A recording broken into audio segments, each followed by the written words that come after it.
Visible values is about increasing the amount of care plans that are completed for clients who are case managed. The goals for this project are to encourage consumers to have goals at hand, encourage education and promotion of care plans and goals, and to provide education to clinicians so they will prioritise goal setting.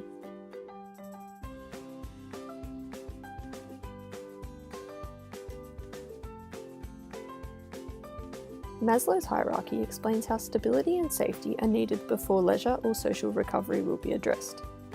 Clinicians may become frustrated when they feel their client is not progressing. However, this lack of progression can occur as the person is still in the stability and safety phase. When the consumer moves up the pyramid, this presents an opportunity to discuss personal recovery goals. Clinicians usually find that conversations will change. They have less focus on medication and crisis and more focus on progressing.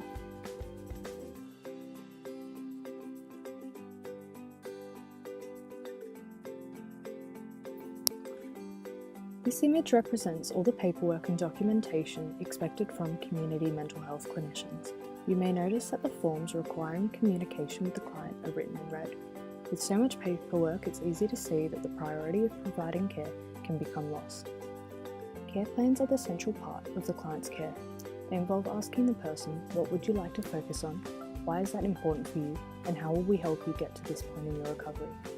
Everyone should be involved in care plans. This includes both primary, secondary clinicians, doctors, allied health staff, and peer support. Most importantly, it is the consumer that should be central in developing a care plan. We want consumers not only to have a copy, but also want to have copies of their care plan and goals because they've worked actively with the team on what their recovery goals are.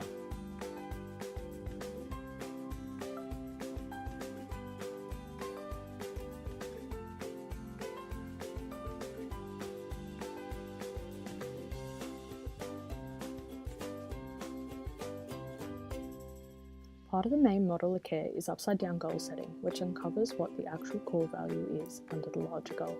This process also reveals what steps are required to get there, the referrals that would help guide them, or even any alternative ideas. If the client's goal was to feel better about themselves, it would become the central goal. The clinician would then ask how would this positive change affect their life, and these become the central themes or branches. These central branches or themes are then explored by asking how, what, why questions. In the first steps or alternative are ideas by asking, what would you like to be the first step? What would this do for you? Here you would provide information about services that could support this goal. Roles can often blur between multiple services, but having specific goals for specific referrals increases clarity for both the client and stakeholders as to what they are working on. Regular stakeholder meetings where the goals are reviewed help keep the momentum and accountability for all involved. The client must be involved in these meetings as they are central to the process. Every client using the service has a clinical review completed by the treating team. As there is so much paperwork and computer work to do, quick ways to stay on top of this workload helps.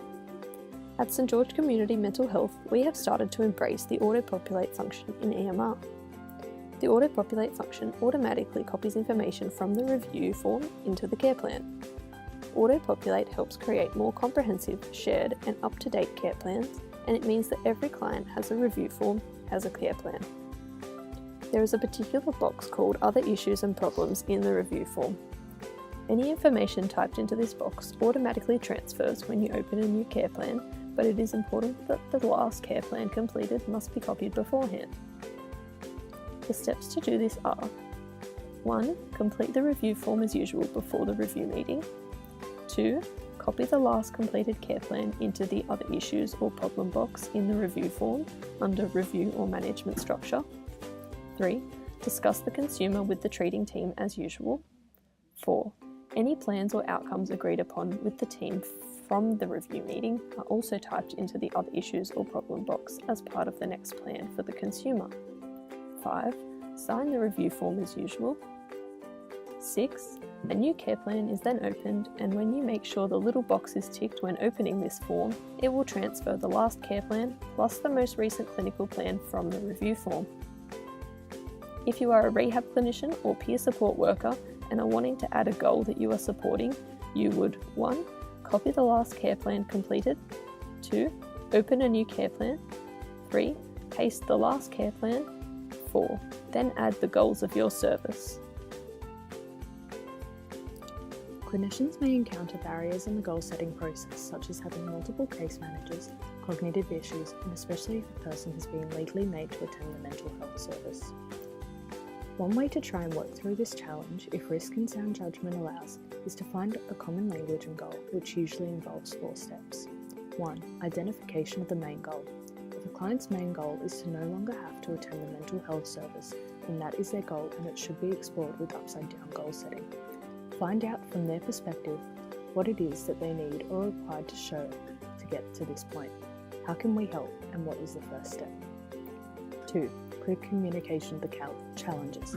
Try to have a difficult and transparent conversation about the challenges behind reaching their main goal and become their ally. Explain the difference in opinion that has led to the current situation. Explain how, though it is not ideal and seems unfair, there is still a way to prove that they are well, and the best way to do that is by identifying and working on their recovery. It may be necessary to outline how, when there's a perceived decline in function, it can often be seen clinically as ill mental health. But by working on recovery goals or function, they're creating more room to negotiate towards their main goal. 3. Transparency in report writing. Have a transparent reporting system.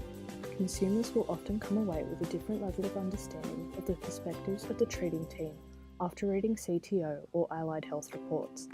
Allow the client to read drafts of the reports you write.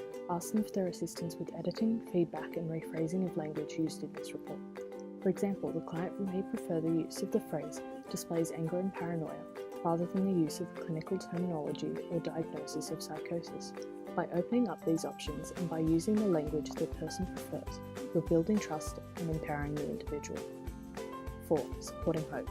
Provide your client with the hope that the system can be challenged. Acknowledge and highlight their strengths and tolerance during this time. Emphasize that it may seem unfair, but by working towards their main goal, by improving their quality of life, they will have more of an ability to challenge the decisions made for them.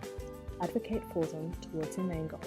Ask medical staff if they demonstrate that they are working towards their recovery. How will this affect their current treatment? Another challenge may involve the client's negative symptoms. These may not be straightforward. Some of these symptoms include residual psychosis. People may have residual symptoms or breakthrough symptoms. These people are still at the bottom of the hierarchy, looking for safety and stability in relation to their mental health. Negative symptoms or low energy levels. You may have to explain if they have limited energy per day, they should prioritise and perform their most valued tasks. Teach them how to perform energy management. Cognitive impairments. People with cognitive impairments may have issues with answering conceptual questions like, where do you see yourself in the next 5 years? It is important for individuals with such cognitive decline to receive screening by an occupational therapist. For example, ACL screening or a mini-mental. It is also important to check if neuropsych has had involvement for people with cognitive impairment. People with cognitive issues require a different goal-setting process and values-based interviews that focus on maintaining quality of life through participation in daily living. Another challenge that may be encountered with clients who have an enduring mental illness is when they don't identify having any goals. This may link to cognitive impairments. People who have had multiple relapses may have issues with their cognitive levels. They may also require OT screening. A goal doesn't need to be a proactive completion for a task, rather what they value and wish to incorporate in daily life. For example, rather than playing a game of soccer, just being able to watch a game of soccer on TV. Maintaining quality of life is key in enduring mental illness. So importantly, make sure you find out what the client's daily life is like and find out who their support system is, whether they have supportive friends and family. Goals in mental health are often based on self-reports or feelings which are hard to measure. One way to make goals objective are based on an adaptation of the Canadian Occupational Therapy Performance Measure. It involves asking the clients 2 simple questions to measure satisfaction and productivity. The first being, on a scale of 1 to 10, how happy are you with this goal right now? And the second, on a scale of 1 to 10, how able are you right now to complete this goal? By writing down these 2 scores out of 10, it gives a score that can be measured. If the person is happy and able to complete their goals, it also highlights less of a need for community supports as they are reporting a good level of independence and satisfaction with their recovery. Once progress starts to occur, the goals can be reviewed by simply re-asking the person the same 2 basic questions and comparing the previous score. An increase of 2 points in either category suggests clinical improvement. Another tool used to create objective goals is the Recovery Star, which is a holistic tool that may be used with people who may struggle cognitively or clients that are more visual.